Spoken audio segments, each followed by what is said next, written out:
sidewalks, pool decks, or patios? Get a faster, affordable alternative to replacement today. Call Canty Foundation Specialist for your free estimate. Canty can fix it. First Alert Radar, powered by Jim Hudson Lexus Acura Infinity. From the station that's on your side, this is News 12, first at 5. Well, major details released in the disappearance and then reappearance of an Alabama woman. What she searched on her phone before she went missing on the side of the interstate. But first, since the beginning of last month, 5 people have been killed in Richmond County. This map on your screen shows exactly where. 2 of these victims were just 15 years old. It's been a week since the last deadly shooting on Aiken Street. 15-year-old Jabari Webb was killed. News 12's Hallie Turner live in the newsroom for us. And Hallie, you spoke with someone who was just feet away when Webb was killed. Yeah, I spoke with one man who feels talking about gun violence is never going to be enough. Doing something about it together will. If not, the same cycle we're seeing will continue to repeat. Several people tell me gunshots are becoming so common to hear in Augusta, they fear if they leave their home to go anywhere, they may not return. By the end of July last year, 21 people were killed in Richmond County. This year, we're only halfway through July and are already at that number. 21 people have lost their lives to violence so far. One man says constantly looking over his shoulder is the new normal. Gunshots aren't coming at specific times anymore and for a specific reason. He feels they just happen, sending everyone around him into panic, and he witnessed something firsthand recently. Downtown on Broad Street, someone screams gun. We get a horde of people, coming from the west side of Broad Street, just running on down. And next thing you hear some shots, and it was moments after, too many moments if you ask me, that then you hear the sirens and it was addressed. And then later on, next morning, I see in the news, breaking news, 15-year-old shot and killed. And we were looking through the Richmond County data for the homicide and noticed that discrepancies in the numbers. They had some for multiple years. They're working on getting those updated numbers for us. And the sheriff's office even saying in the past that we're seeing more and more young people involved in this violence. Thank you, Hallie, for keeping us updated on that. Well, new details from police in the disappearance of a young woman in Alabama. Carly Russell vanished after calling 911 to report a toddler walking on the interstate. Then 48 hours, she suddenly returned home to her family. In a press conference earlier today, police say they found evidence in her phone search history that is very important to this case. On July 11th at 7:30 a.m., the term you have to pay for an Amber Alert was searched. On July 13th at 1:03 a.m., the day of her disappearance, the term how to take money from a register without being caught was searched. And police have asked Carly for a second interview, but have not been able to get that one yet. They say the investigation is still ongoing. Police also say there is no evidence of a toddler on the interstate, and no one else called to report that toddler.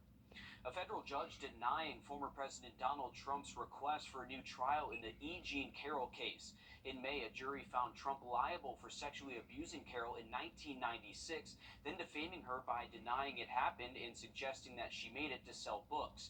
Trump appealed, but the judge upheld that decision. Carroll was awarded $5 million and is taking Trump to court again in January for another defamation case. South Carolina Governor Henry McMaster speaking out after a shooting yesterday in Columbia. A police officer was hurt while responding to a call of shots fired on Greystone Boulevard near the Riverbank Zoo. That officer expected to be okay, and the suspect is behind bars this evening. But Governor McMaster says that guns keep ending up in the hands of criminals, and the revolving door of crime must be stopped. I know from speaking to Sheriff Lott and others and police chiefs, we know who these people are. They keep on doing it over and over again, yet they're going through that revolving door. And they're hurting people, they're threatening people, they're disrupting lives. And it is a tragedy. And we just wonder what will happen next with this man or some other. So we've got to stop it. This afternoon, a Columbia judge deciding that the suspected shooter will stay behind bars with no bail. Well, some key deadlines are coming up for hundreds of thousands of South Carolinians eligible for food assistance programs. Our State House reporter Mary Green has the details. The first deadline is coming up at the end of this week, and it affects people who have had their SNAP benefits stolen from them. When President Biden signed the Consolidated Appropriations Act of 2023, it included a provision to replace SNAP benefits that were electronically stolen, whether that's through skimming or counterfeit cards where they were able to obtain a card number and then manufacture a fraudulent card using that number. The Department of Social Services says about 1,200 South Carolinians have already reported stolen benefits, totaling about $500,000. People who believe they did too between October 1st of last year and mid-June of this year, but haven't yet reported this loss, have until Friday to do that at dss.sc.gov. The other deadline is coming up next month, and it's for families with children eligible to receive pandemic EBT or PEBT cards. Those are the approximately 500,000 students who qualified for free or reduced price meals during last school year. DSS is asking families to verify their mailing address by August 10th at dss.sc.gov. It really only takes a few minutes to make sure that the correct address is on there, and that really will save headaches for parents and caregivers when those cards start rolling out around mid-September. If you're not sure if your child received free or reduced price meals last school year and therefore qualifies to receive a PEBT card, DSS says the best way to get that answer is to contact their school district. Reporting from the State House, I'm Mary Green. Thanks, Mary. An important note, the pandemic EBT or PEBT is separate from the emergency SNAP benefits that ended earlier this year without the end of the federal public health emergency. Well, online retail giant Amazon says it's on track for a new solar farm in Burke County. The company also announcing that the solar farm in Warren County is now online. Now, these will power both local homes and businesses as well as Amazon fulfillment centers. Oglethorpe County will also get a solar farm. Once all of the farms are up and running, they will generate clean energy equivalent to powering 123,000 homes each year. The Atlanta Braves are now a publicly traded team. Fans can now buy and own part of the team through stocks. Plans for this shift were announced last year and were made final in a vote by Liberty Media stockholders yesterday. The leadership of the team and the day-to-day operations will not change at all. This season, the Braves have an average attendance of 39,000 fans, which is third in the majors and the Braves' highest since 2000. And Riley, speaking of weather out there, we have some weather moving in as the Green Jackets, or rather talking about baseball, the weather's moving in. We've got Green Jackets tonight. Will that be affected in any way for us? Well, I have high hopes that we'll actually be able to get the game in tonight, since we are seeing a pretty decent thunderstorm over Augusta and North Augusta right now. As we can see from our Beach Island camera, this should help stabilize our atmosphere and prevent more storms from impacting us by game time later around 7 o'clock. So looking good for the Green Jackets. Definitely pretty wet there right now there along the Savannah River. And here in Augusta, we're at 94, still feeling like 100. It was another very hot and humid day, but this wave of energy just moved out of the Appalachians. It was impacting Tennessee earlier, and now it's bringing us that energy, just add enough lift in our atmosphere to produce a good batch of some pretty strong thunderstorms. This one that just moved over Augusta that came out of Columbia County, this actually potentially could be producing up to around 40-mile-per-hour winds. Also some intense cloudy ground lightning with that, so if you are hearing thunder, make sure you are staying inside away from windows. And we do have one severe thunderstorm warning that is in effect for Allendale and Hampton County. This is going to stay in effect for at least the next 35-40 minutes. Time check right now 5:08, so there's still a little bit of time left for this. Still some pretty good scans coming in from radar here just south of Allendale. Some really intense rainfall, possibly even quarter-size hail with some of these, so make sure you're definitely staying outside of Allendale. A closer look for our downtown area, so all around Bobby Jones, it looks like around the Gordon Highway exit, Deans Bridge, all the way to Peach Orchard. That's where that heaviest rainfall, so it could be pretty slow-moving traffic on Bobby Jones right now. And remember, with any storm that continues to pop up and move through the area through sunset, does have that low severe weather risk, so cannot rule out some more of these storms producing some pretty strong winds. These will last up until around sunset. We do look drier heading into the overnight, and then tomorrow afternoon, another round of potentially strong storms will be possible for us. We'll have much more coming up in that full forecast. Thanks, Riley. Some much-needed rain coming our way. The controversial monument in North Augusta could soon see some changes. How this could affect visitors coming up next. Just 6 days away from the first day of school here in Aiken County, and all new on News 12 at 6 o'clock, we'll have more for you on the future of Highland Springs Middle School. Time and test. If you've been hurt on the job, call me right now. All right, welcome back. Taking a live look outside over downtown Augusta. And Riley, we are getting some much-needed rainfall right now. Absolutely. Well, helping knock off the heat a little bit and also cleaning out the skies from all that smoke we've seen over the past couple of days.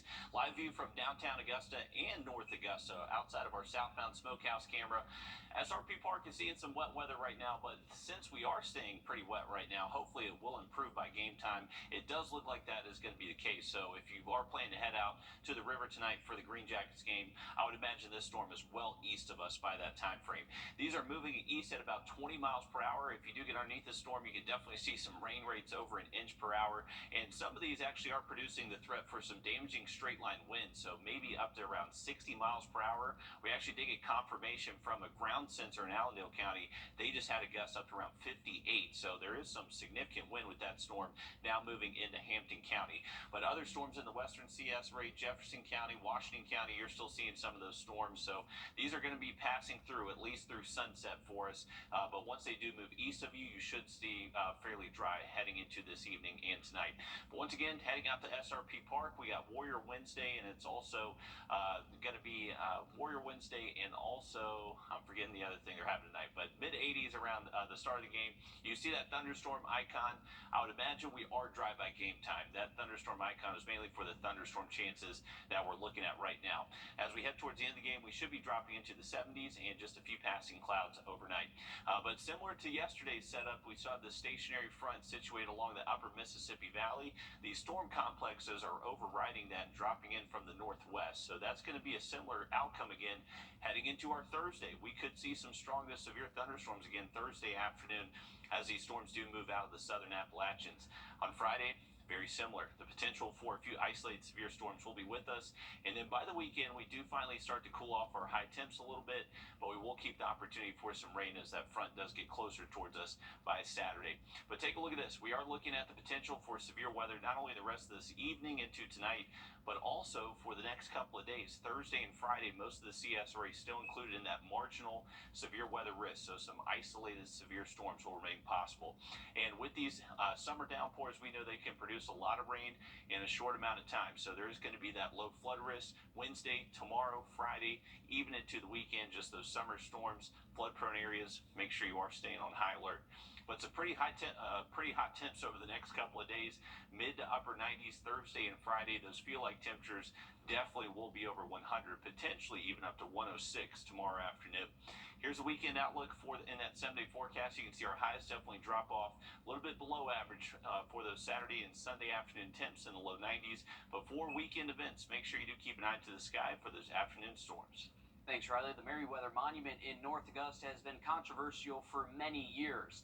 In 2019, the North Augusta City Council approved a committee to evaluate options for an additional display in John C. Calhoun Park, where the monument is located. On Monday, the City Council passed a resolution approving the plans for just that. Our M. Ellis has the story.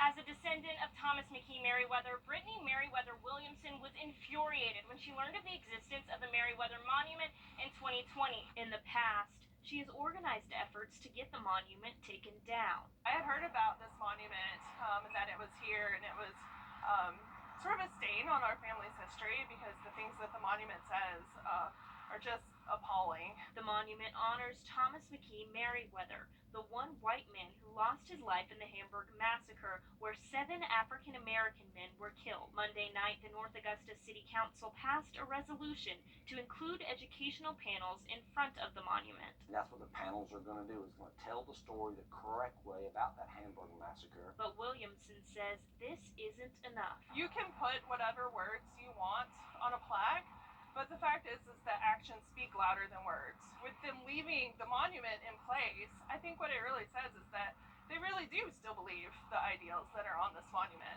The new resolution places the educational panels right here across from the Meriwether Monument so that anyone who visits the monument would be able to read about the history behind the event that it is dedicated to. In North Augusta, Emma Ellis, on your side.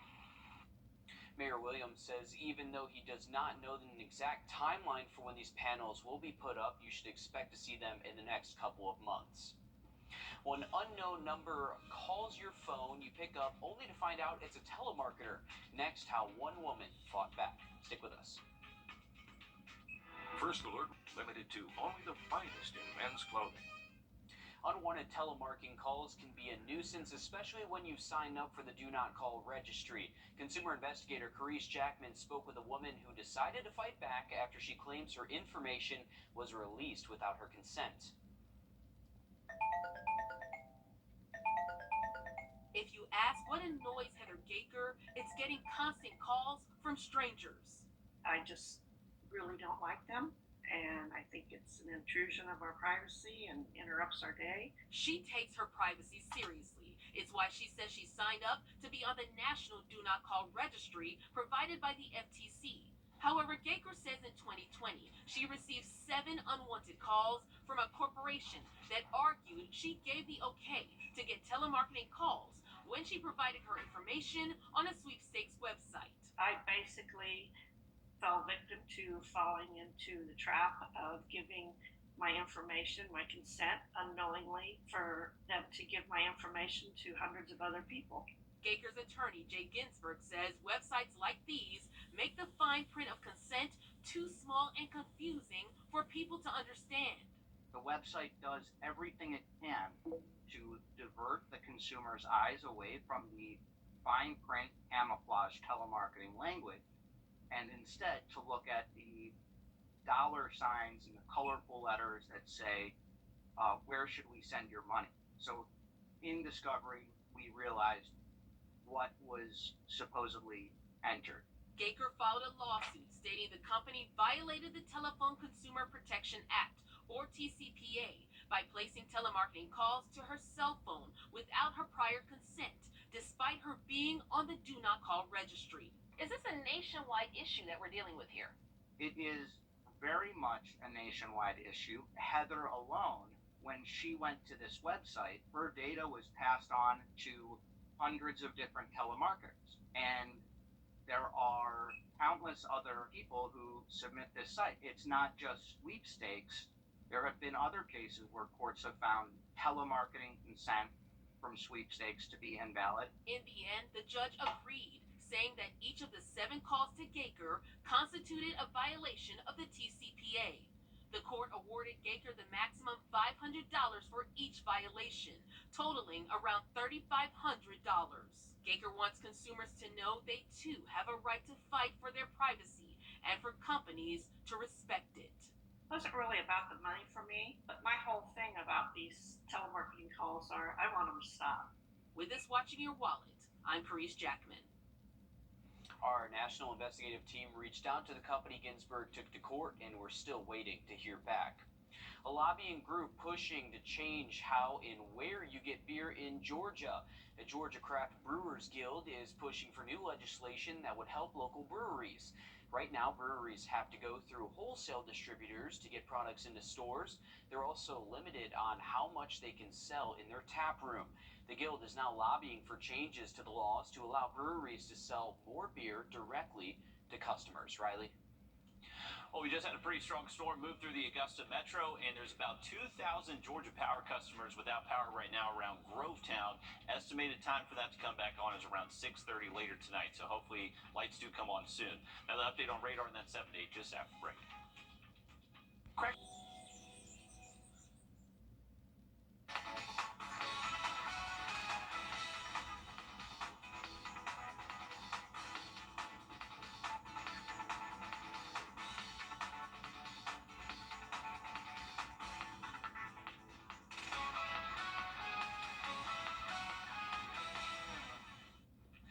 live view from our Beach Island camera, still showing some very heavy rain just moving outside of downtown Augusta. This is a stronger storm, but luckily not up to severe levels, but potentially could be producing wind gusts to around 40 miles an hour. And take a look at this. We actually have sustained winds right now in Bushfield over 30. So this storm is actually putting out some pretty decent winds out there, and it did finally help cool us off. We saw our temperature go from 94 to 85 as soon as that storm did pop up. Here's a wide look at what's happening with radar. So all these storms are moving east at about 20 to 30 miles an hour, and those storms are now a little bit south of downtown Augusta, at least the worst of it. The heaviest rain now moving along Highway 56, closer towards the Savannah River, getting closer to Plant Vogel as well. A little bit further south, that severe storm in Allendale County is now in Hampton County, but watch out for these storms the rest of this evening into early tonight. We'll have that continued chance for a few isolated storms Thursday and Friday. Stick with us. We're going to have much more live at 5 just after the break. On air and online, News 12's First Alert Traffic Network is sponsored by Mountaineer Pest Services.